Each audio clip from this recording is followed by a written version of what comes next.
오늘 본문은 예수님이 대제사장들과 백성의 장로들을 직접적으로 책망하시면서 비유의 말씀을 해주신 그 내용을 보도록 하겠습니다. 이 비유에는 아버지의 모든 것을 이어받을 맏아들과 그렇지 못한 둘째 아들을 등장시켜서 정말 하나님 말씀에 순종한 아들이 누구인지, 누가 더 하나님 나라에 대한 우선권이 있는지를 가르쳐 주신 것입니다. 마태복음 21장 28절부터 32절까지의 말씀입니다. 그러나 너희 생각에는 어떠하냐? 어떤 사람에게 두 아들이 있는데 맏아들에게 가서 이르되 예, 오늘 포도원에 가서 일하라 하니 대답하여 이르되 아버지 가겠나이다 하더니 가지 아니하고 둘째 아들에게 가서 또 그와 같이 말하니 대답하여 이르되 실소이다 하였다가 그 후에 뉘우치고 갔으니 그 둘 중에 누가 아버지의 뜻대로 하였느냐? 이르되 둘째 아들이니이다. 예수께서 그들에게 이르시되 내가 진실로 너희에게 이르노니 세리들과 창녀들이 너희보다 먼저 하나님의 나라에 들어가리라. 요한이 의의 도로 너희에게 왔거늘 너희는 그를 믿지 아니하였으되 세리와 창녀는 믿었으며 너희는 이것을 보고도 끝내 뉘우쳐 믿지 아니하였도다. 아멘. 이 비유에서 포도원은 하나님의 나라를 가리키며 두 아들은 하나님의 나라를 구현하도록 부름받은 하나님의 백성을 의미합니다. 하지만 여기에 등장하는 두 아들의 반응이 서로 달랐습니다. 맏아들은 포도원에 가서 일하겠다고 해놓고는 가지 않았고 둘째 아들은 싫다고 대답했다가 후에 뉘우치고 가서 일했습니다. 여기 30절을 보면 둘째 아들은 실소이다 하였다가 그 후에 뉘우치고 갔다라고 기록하고 있는데요. 여기에 뉘우치다라는 말은 마음을 바꾸다라는 의미로 단순히 감정적인 그 변화만이 아니라 마음의 상태가 완전히 변화되었다는 것을 의미합니다. 단순히 감정적인 변화는 가룟 유다가 예수님을 은 30냥에 팔았다가 후회한 것을 말하는데 반해서 여기에 나오는 둘째 아들은 이런 감정적인 변화와 그 상태를 넘어서 마음의 상태까지 변화되었다는 것을 가리키고 있는 것입니다. 그러니까 둘째 아들은 아버지의 말에 반대했었지만 불순종했었지만 그 마음의 변화로 순종했다는 사실을 강조하신 겁니다. 예수님은 사람들에게 그 둘 중에 누가 아버지의 뜻대로 하였느냐라고 물어봤더니 둘째 아들이라고 대답한 것을 들으시고 이 비유에 대해서 자세히 해석해 주셨습니다. 여기에서 말씀을 듣던 사람들이 바로 대제사장들과 백성의 장로들이었습니다. 오늘 저희가 읽은 본문은 마태복음 21장인데요. 이 21장의 전반부에는 어떤 내용들이 나오는가 하면 예수님이 예루살렘에 입성하시는 장면이 나옵니다. 사람들은 호산나를 외치며 예수님을 맞이했습니다. 예수님은 성전에 들어가시자마자 우리가 잘 아는 대로 성전 안에서 매매하는 모든 사람들을 내쫓으시면서 성전을 청결하게 하신 그 사건이 나옵니다. 사람들 모두가 깜짝 놀랐죠. 그때 예수님은 성전에서 맹인과 저는 자들을 고치신 뒤에 베다니로 가셔서 하루 주무시고 그 다음날 아침 일찍 다시 성으로 들어가셨습니다. 여기 맹인들을 고치셨다는 것은 눈을 뜨지 못하는 그런 사람들에게 눈을 뜨게 해주신 것처럼 영적인 눈을 뜨지 못하는 자들을 영적인 눈을 뜨게 하는 그런 의미도 우리에게 가르쳐 주는 것이고요. 다리 저는 자들을 고치셨다는 것은 절뚝거리는 그 신앙을 가지고 있는 우리들에게 올바른 신앙생활을 하도록 우리에게 영적인 메시지를 주신 것일 수도 있습니다. 그때 예수님 다시 아침 일찍 성전으로 들어가셔서 성으로 들어가실 때에 말씀을 가르치시는 이제 성으로 들어가실 때에 그 성 입구에 있던 무화과 나무를 보셨습니다. 배가 고프신 거로 무화과 나무에서 열매를 먹으시려고 하셨는데 열매가 없었던 거예요. 그 열매를 맺지 못하는 나무를 보시면서 이 나무는 열매를 맺지 못하는 나무는 필요 없으니 영원히 열매를 맺지 못할 것이라고 말씀하시니까 이 나무가 곧 말라버렸습니다. 그리고 이제 성전에 들어가셔서 말씀을 가르치신 겁니다. 성전에 있던 대제사장들과 장로들이 나와서 내가 무슨 권위로 이런 일을 하느냐, 또 누가 이 권위를 주었느냐라고 예수님에게 따져 물을 때에 예수님이 이 비유에 대해서 말씀하신 겁니다. 그래서 오늘 본문에서는 이렇게 시작하죠. 그러나 너희 생각에는 어떠하냐?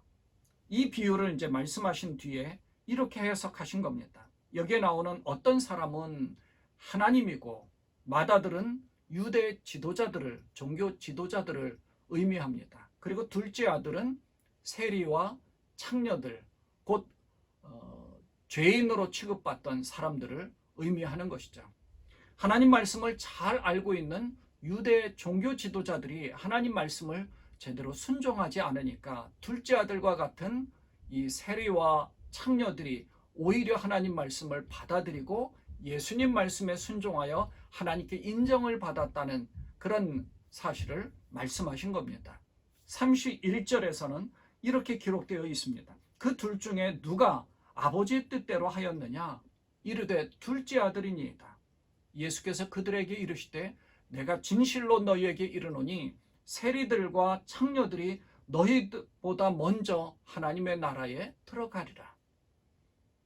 자, 세리와 창녀들이 종교 지도자들보다 먼저 하나님의 나라에 들어갈 것이라고 표현하시면서 하나님 나라에 대한 우선권을 가지게 된다는 것을 말씀하셨는데, 그때까지만 해도 유대 종교 지도자들은 자신들이 하나님 나라에 더 우선권이 있다라고 생각을 했고, 또 당연히 자신들이 더 기득권이 있다고 생각했을 것입니다. 그런데 예수님이 전혀 뜻밖의 말씀을 하신 것이죠. 자기들은 더 의인이고 더 경건한 자들이라고 스스로 생각하고 있었는데 어떻게 손가락질 받을 만한 죄인과 같은 세리들이나 악한 죄를 짓고 있던 그런 창녀들이 하나님 나라의 우선권이 있을 수 있다라고 할 수 있을까? 그래서 예수님이 이 비유를 통해서 이 무지한 종교 지도자들의 생각을 일깨워 주신 겁니다. 일깨우시려고 이들에게 책망하신 듯 말씀해 주신 거죠. 하지만 이 종교 지도자들은 그 말씀의 의미와 그 뜻을 깨닫지 못했습니다. 그럼에도 불구하고 이 종교 지도자들이 회개하지 않는다면 하나님 나라에 들어갈 수조차 없게 되는 거죠. 예수님이 비유로 말씀하신 것은 종교 지도자들이 세례 요한의 권위에 대해서 인정하지 않고 요한의 권위가 하나님으로부터 온 것임을 부정했습니다. 그들은 세례 요한을 인정하지도 않았을 뿐더러 회개하지도 않았고 세례를 받지도 않았습니다. 백성들이 두려워서 세례 요한을 거부하지도 못하는 그런 상황이 있을 때에 예수님이 이 비유를 통해서 맏아들의 기득권을 가지려고 하지만 실질적으로는 하나님의 뜻을 거부한 것과 마찬가지라는 사실을 질타하시면서 가르쳐 주신 겁니다. 이러한 유대 종교 지도자들과는 달리 하나님뿐만 아니라 백성들에게까지도 버림받은 인간이라는 그런 취급을 받고 있었던 그런 죄인이었던 이 세리와 창녀들은 오히려 세례 요한이 전하는 말씀을 마음을 열고 받아들인 겁니다. 회개하라, 천국이 가까이 왔느니라. 이 말씀뿐만 아니라 회개하고 회개에 합당한 열매를 맺어야 한다는 이 세례 요한의 회개의 메시지를 전해 듣고 그 말씀을 듣고 자신들이 그동안 하나님께 죄를 지은 사실을 깨닫고 진정으로 회개하며 하나님께로 돌아선 겁니다. 이것이 진정한 회개요, 하나님께 순종하는 것이죠. 그리고 예수님이 오셔서 말씀을 증거하시면서 예수님을 받아들이도록 하신 겁니다. 그런데 많은 사람들이, 종교 지도자들인 기득권을 가진 사람들은 예수님을 거부하고 반대한 반면에 세리들과 창녀들과 죄인으로 취급받던, 손가락질 받던 사람들은 예수님을 받아들인 것이죠. 이렇게 진정으로 회개하여 하나님의 뜻에 순종하는 자들이 바로 하나님 나라에 우선권이 있다는 사실을 말씀하신 겁니다. 그래서 32절에서 예수님이 이렇게 말씀하십니다. 요한이 의의 도로 너희에게 왔거늘 너희는 그를 믿지 아니하였으되 세리와 창녀는 믿었으며 너희는 이것을 보고도 끝내 뉘우쳐 믿지 아니하였도다. 종교 지도자들은 세례 요한의 권세가 어디서 왔는지, 어떻게 그렇게 말씀을 증거하게 되었는지는 별로 중요하게 생각하지 않았습니다. 왜냐하면 만일 세례 요한의 권위가 하나님께로부터 왔다고 하면 세례 요한이 증거하는 예수님을 인정하게 되는 꼴이 되고요. 만일 세례 요한의 권위를 인정하지 않고 사람에게서 왔다라고 하면 당시 세례 요한이 사람들로부터 선지자로 인정받고 있었기 때문에 사람들이 크게 반발했을 것입니다. 그래서 예수님이 종교 지도자들에게 요한의 권위가 어디에서 왔느냐라고 물어보시니까 이 사람들은 그저 모른다고만 답한 것입니다. 그래서 예수님은 오늘 이 비유로 종교 지도자들에게 하나님께서 먼저 우선권을 주고 특권을 주어서 하나님 말씀을 알게 해주었는데 이 종교 지도자들은 오히려 세리와 창녀들과는 비교할 수 없는 신분과 특권을 가지고 있음에도 불구하고 정작 말씀을 깨닫지 못했던 반면에 오히려 이 세리와 창녀들은 하나님의 말씀을 깨닫고 하나님께서 보내신 메시아를 알아보는 그러한 은혜를 그들은 받았던 겁니다. 종교 지도자들은 오히려 하나님이 보내신 자 메시아를 알아보는 데는 전혀 관심이 없었던 거죠. 자기들의 기득권만을 유지하려고 했던 겁니다. 자기들의 기득권에 누가 될까 방해되는 그 세례 요한이나 혹은 예수님을 없애내는 그런 일에만 아주 혈안이 되어 있었던 거죠.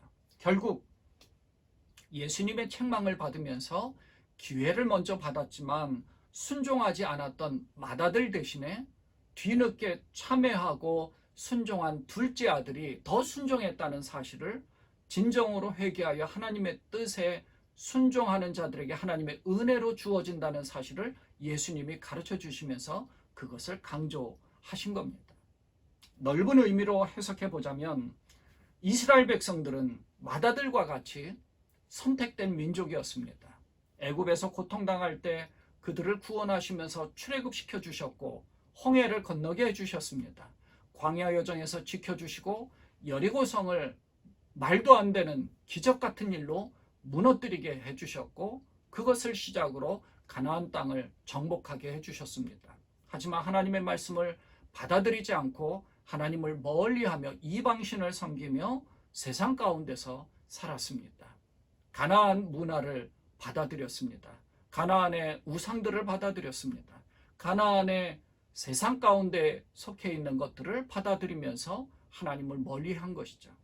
하나님은 메시아이신 예수님을 세상에 보내주셨는데 바로 그 직전에 세례 요한을 보내셔서 주의 길을 예비하게 하신 겁니다. 하지만 종교 지도자들은 세례 요한뿐만 아니라 메시아이신 예수님까지도 배척하고 멀리할 뿐 아니라 심지어 죽이기까지 한 것입니다. 하지만 이들과는 달리 예수님의 말씀을 받아들인 사람들은 세리와 창녀들뿐 아니라 이방인들이었습니다. 주님은 이들 모두를 하나님으로부터 초청받지 못했지만 결과적으로는 우리가 비유로 많이 말씀을 나눈 것처럼 청함받지 못했지만 선택받은 자들이 바로 구원을 받게 되었다는 그 사실을 우리에게 가르쳐 주죠. 선택받아 구원을 이루고 하나님 나라의 우선권을 부여받았다는 사실을 우리에게 가르쳐 줍니다.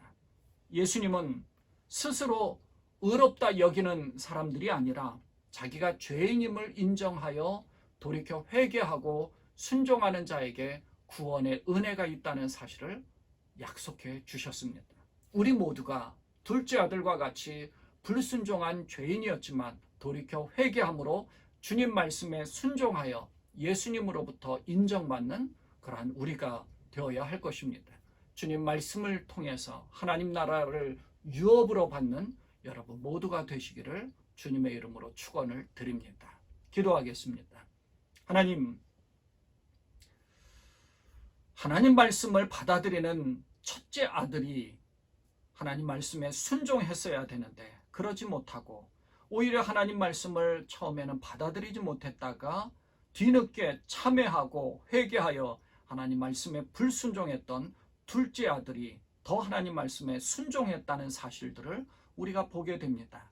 이스라엘 민족, 선택받은 그 이스라엘 백성들이 아니라 이방인이었던, 하나님 앞에 버림받은 것처럼 보여지는 사마리아 사람들, 또 이방인들, 또 우리들이 더 하나님 말씀에 순종함으로 구원을 받게 되고 하나님 나라의 우선권을 부여받게 된다는 그 놀라운 축복을 우리에게 허락해 주셨습니다. 우리는 그것을 깨닫고 예수님을 굳게 붙잡습니다. 주님께서 우리와 함께하여 주시고 하나님 말씀으로 인하여 순종하여 하나님 나라의 우선권과 하나님 나라를 유업으로 받을 수 있는 우리 모두가 되도록 하나님 축복하여 주옵소서. 우리 주님 예수님의 이름으로 간절히 기도드리옵나이다. 아멘.